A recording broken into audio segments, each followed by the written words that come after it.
former world champion, 2019 in Doha, when she was right at the top of her game. Still a world force in 200 and 100 meter running, British record holder. The Olympic champion, Gabby Thomas, serenely made her way through the rounds in Paris, had such a great season last year. Really looking forward to seeing a race here. The previously mentioned Nasser of Bahrain. Last weekend in the Dominican Republic, she ran the quickest 400 in the world yet this year. Yes, it's early, but she's in good form. Then we've got Nikisha Price, the first Jamaican ever to run under 49 seconds.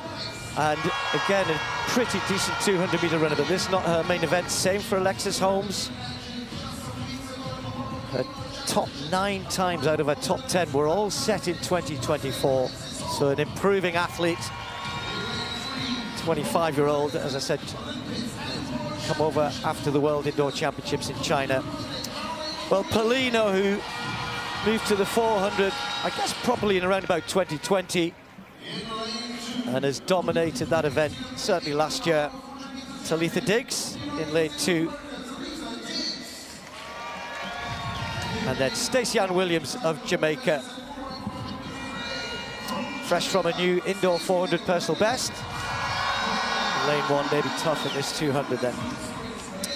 Hansen, what we're looking for here? Well, Paulino needs to at least come out of here with at least 5 points, because obviously to win, you get a little boost with the 12 points to win the deuce. Gabby and Dina are really going to be battling for that, and I think that they know that they're going to have a good chance at that 100K if they jump out in front with the points in this early race. Spoke to Dina like yesterday, and Dina actually said that she's really focused on that 4. Very confident about her too. So that 400 is going to be something special when she gets out there.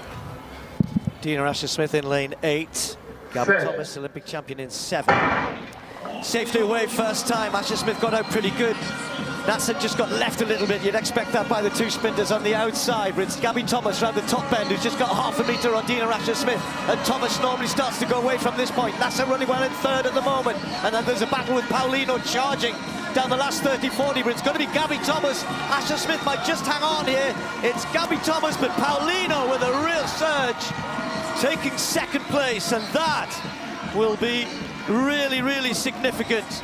We expected Gabby Thomas to come away with a win, 22.62 in these conditions. That's pretty swift, that's pretty good. But Paulino, that is significant. You get 12 points for winning, you get 8 points for 2nd. But when we cast this forward to the 400 tomorrow and the possible result there, let's say the possible result, that is significant for Paulino. Nah, it's absolutely significant, because she's obviously going to do her thing in the 4. For her to come 2nd, I didn't expect that, man.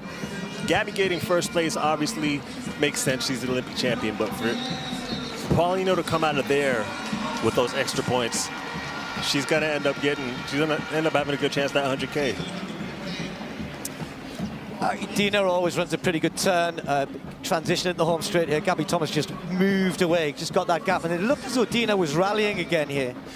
You know what, Gabby ran a much better turn than I expected. She's tall. You don't expect the taller sprinters to have such a good turn, but she's efficient. And once she gets on the straightaway and lets those limbs go, I mean, she's really, really hard to beat.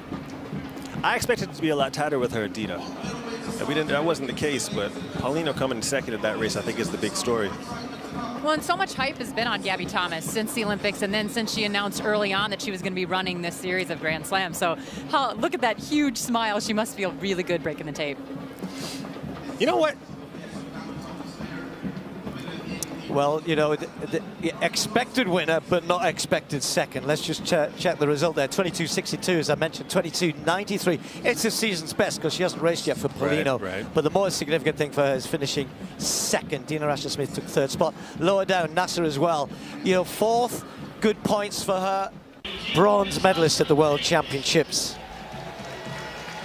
Right on the outside.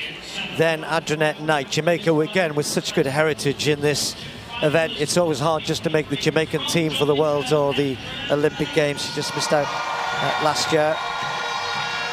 Has run a 60 hurdles already this year, as well as a 400 flat to tune up for this. Rochelle Clayton, all-time number 10 in the world ever at this event.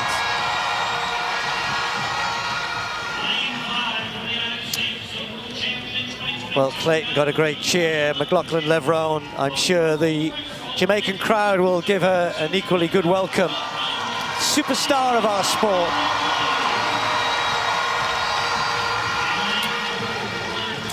Sian Salmon has shown that she's got incredible ability in this event.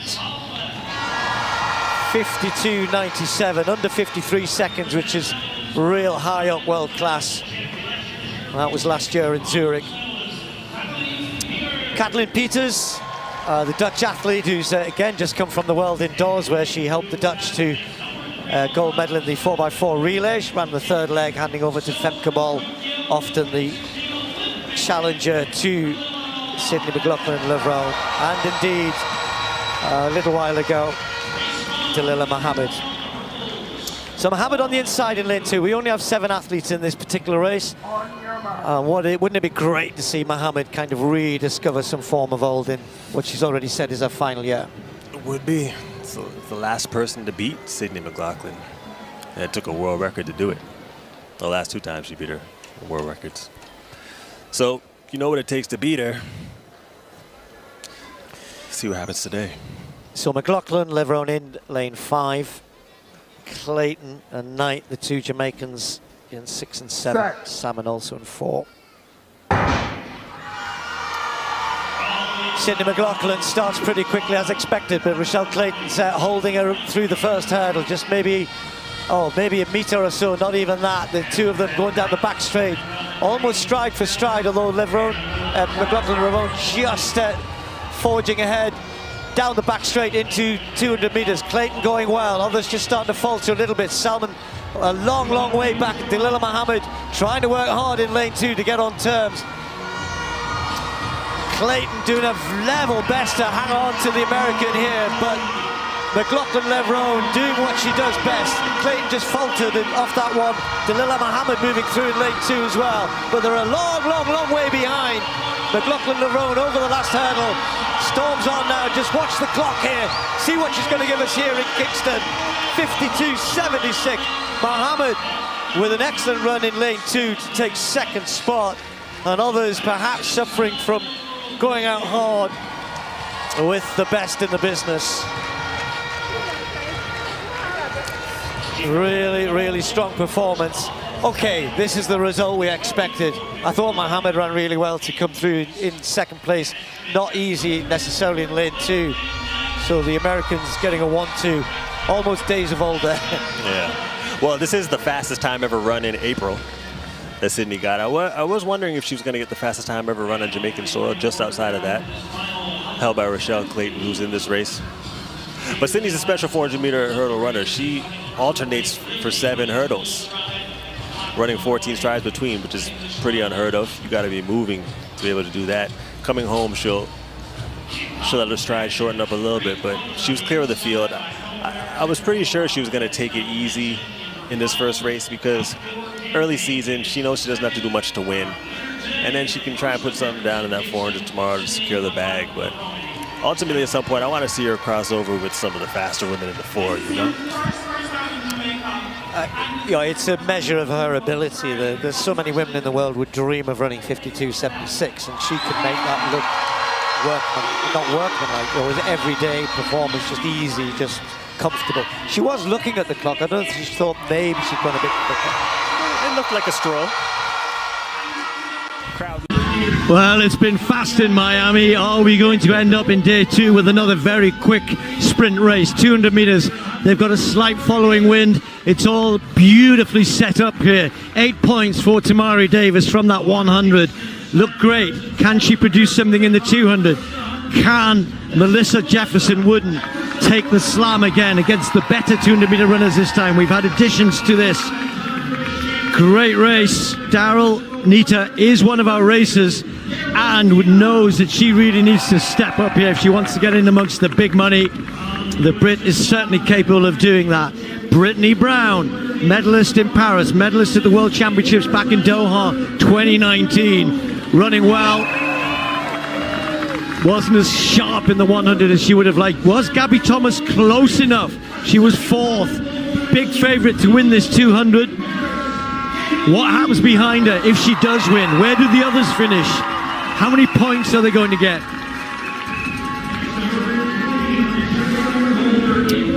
What about Favour of Feely, the Nigerian? Might be a little bit tougher in lane 3, but she's a good 200-metre runner as well. 21.96. Not many get under 22 seconds. She's done it in her career and has already been pretty sharp this season. Jaisha Sears, she's going to be in lane 2. What a wait for the crowd. And every one of these athletes is running for good money as well, even for Kayla White right on the inside. We'll be able to see everybody, see the whole race unfolding ahead of her. Set. Clean break from everybody. Good start from Nita. Jefferson Wooden moving, but look at Gabby Thomas has already taken yards out of Brittany Brown, and Jefferson Wooden is going well around that bend, has run a superb bend. Jefferson Wooden. Gabby Thomas is right there in the mix, but look at this, they've taken it to her, and now on the outside Davis is storming through. Who's going to take this? It's going to be pretty close on the line. It's going to be Thomas though. Thomas gets it. 21. Yes, 21.95. The wind is legal this time. A sub-22 clocking for Thomas, but our slam champion is going to be Jefferson Wooden, because Davis, although she's come second, is it going to be Davis? No, because you don't get the same points. You have to, with the win, you get a bonus. 12.86. 12.86, and she knows it. Jefferson Wooden. Do you know what? It's not a personal best for Gabby Thomas, because this is her event. Davis, personal best. Jefferson Wooden, personal best. I think changed up a little bit, right? For that. She did. Like I said, in lane 4, it's a little bit tougher for someone as tall as Gabby Thomas. But it's funny how things change up a little bit. People usually look up at the scoreboard to see their times, but now they're looking at the points. They want to know if they have enough points to win the slam. And Melissa Jefferson Wooden coming out with another slam championship. The first person to defend their slam championship. At this point, who's going to win? Yeah, exactly. And like I said, it was tight for Gabby around that turn in lane 4, and she didn't come off the turn in front. She had to use her maintenance, those long legs, to get through to the line before everyone else. Right now, it's anyone's race, but anyone who knows the 200 would know that it's just a matter of time before Gabby opens up those long limbs and comes through. Look at Melissa at the latter part of the race. It's something that she's going to have to work on. I saw it at the end of the 100 as well. When she is getting to the line and needs to get there faster, she rolls her shoulders. She's not going to get the same extension and the same trajectory off of her stride if she does that. You know what? When there's 100K up for grabs, roll your shoulders. We're all going to roll our shoulders, right? Yeah. Doesn't matter. If the form goes, she's fighting for it. That's the point. I think she knew, because Davis came back, and all of a sudden she's under pressure, because had Feely popped in there into third as well, who was charging in lane 3, could have all been different anyway. There is our slam champion. Melissa, you are now 2 for 2 as slam champions. What does that mean to you? It's a testament to all the work I've been putting in. You know, my goal for this year is to literally focus on me, no matter how hard I work. Sometimes it's just not enough for everybody, but my goal this year is to prove to everybody what I can do. You talked about you have to be comfortable being uncomfortable. What makes you uncomfortable in this league, and how are you overcoming it? Just, stepping out of my comfort zone. There's a lot of well-renowned and, grounded women in the 200, and, I'm not known to be a 200 runner, so I'm pushing the boundaries. I'm seeing what I got out there, and hopefully one day I'll get a win for real. Congratulations, and thank you. Thank you. Gabby, you were slam champion for the long sprints 4 weeks ago. You stepped down, you're finishing strong, but talk about that transition. I train for the 1, 2, and 4, so I do this every season. I decided it'd be a great opportunity for me to come out and compete against the best of the best in both disciplines, and that's what I did. What can we expect from you going into Philly? Which event group will we see you in? Well, I think I'll keep it as a surprise for now, but you will definitely be seeing me back in the short sprints and the long sprints at some point, and I'll come with it. I think I didn't come with it yesterday, and it showed. I had to make Wagwan family, and once again welcome back to the Yadi Reacts. If it is for the first time you are checking me out, kindly subscribe like and share to my YouTube channel. And to my returning subscribers, I'd want to say thank you very much for the love and support you are always giving unto me. Whereby today again we dive in onto sports, and whereby our video features a recap and commentary on the Grand Slam track series, an innovative track and field event designed to grow the sport with a high stakes point-based competition model offering a $100,000 grand prize. And to the highlights, it includes the women's 200 meter in Kingston Olympic Championships, whereby Gabby Thomas secured a victory with 22.62 seconds. A notable surprise was Mary Lady Paulino taking second place, which proved highly significant for her overall standing in the series. And on the women's 400 meter hurdles in Kingston, world record holder Sydney McLaughlin Lebron dominated the field with a time of 52.76 seconds, marking the fastest time ever recorded for the event in April. And women's 200 meter in Miami, while Gabby Thomas won the individual race 21.95 seconds, Melissa Jefferson was crowned the overall short sprint slam champion based on her accumulated points from both the 100 meter and 200 meter events.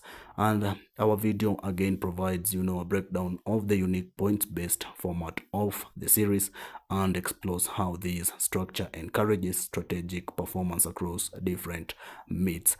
And here we dive in deeper onto it, just to check out and look how does the points-based system work.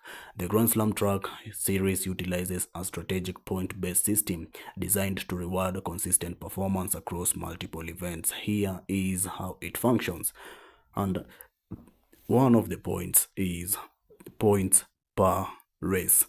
Athletes compete for points throughout the series, with winning an individual event awarding 12 points, while second place earns 8 points.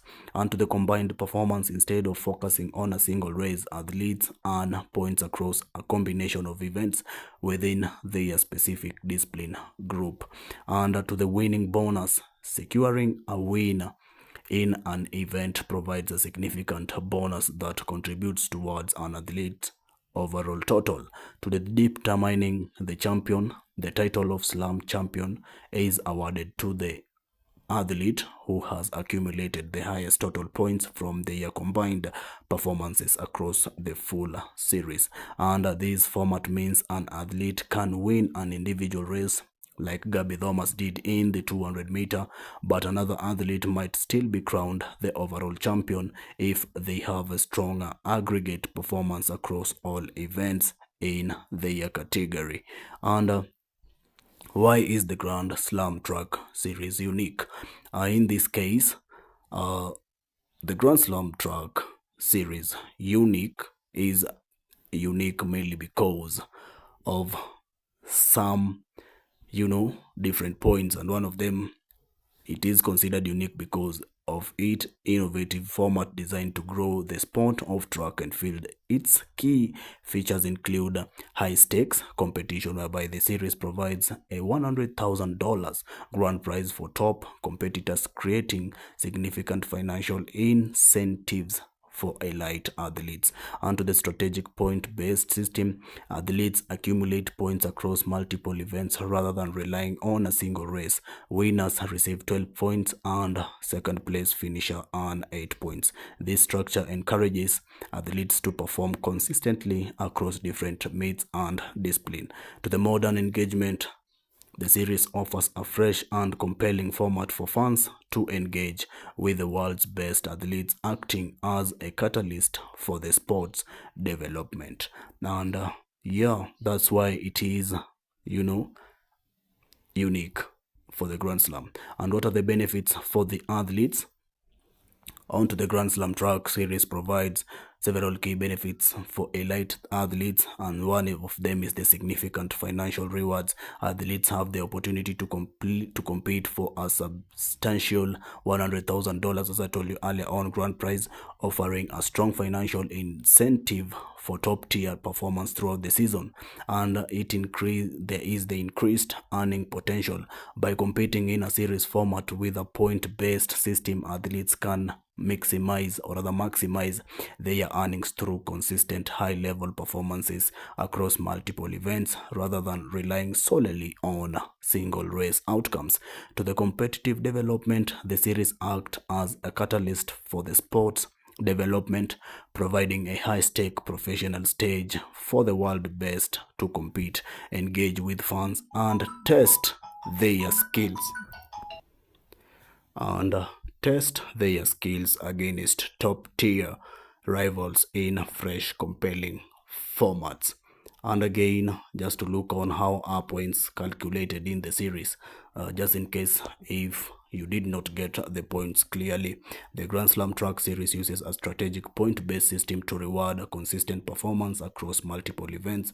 Here is how the scoring works. We have got the race placement. Athletes earn points based on their finish position in individual races. For example, winning an event awards 12 points, while securing second place earns 8 points. And to the combined performance, instead of focusing on a single race outcome, athletes accumulate points across a combination of events within their designated discipline group. On to the winning bonus. Securing a win in an event provides an additional significant bonus that contributes to the athlete's overall series total. To the Slam champion, the title of Slam champion is determined by the athlete who has collected the highest total of accumulated points from all the combined performances throughout the series. And this format means an athlete can win an individual race, but another athlete might still be crowned the overall champion if they have maintained a stronger, more consistent performance across the full series event. And that's why you saw Melissa Jefferson was crowned, and yet Gabby Thomas was the one who won the race. So in it, who is the target audience for the series? The Grand Slam track series is designed to appeal to a broad audience, specifically focusing on track and field enthusiastic, whereby the series targets fans who are eager to engage with elite athletes in a free, high-stake competition format. To the sport consumer, by offering a compelling modern narrative and high-quality production, it aims to grow the overall sport and attract those interested in professional athletic rivalries. To the casual viewer, the series uses a simplified point-based system and clear, easy-to-follow storyline to make the sport more accessible and exciting for people who might not watch traditional track meets. So that's it all for this amazing video. I hope you have enjoyed the video to the end, and if you have enjoyed it, may we come around through the comment section so we can get to interact and know what you think, and mainly because your opinion does matters to us every day. Thank you very much, guys, for following up the video with me. I was your host, Yadi Reacts. If you haven't yet subscribed to my channel, kindly subscribe, like, and share to my YouTube channel. And to my returning subscribers, I do want to say thank you very much for the love and support you are always giving unto me. Always remember to link me up through my next videos. Peace out there.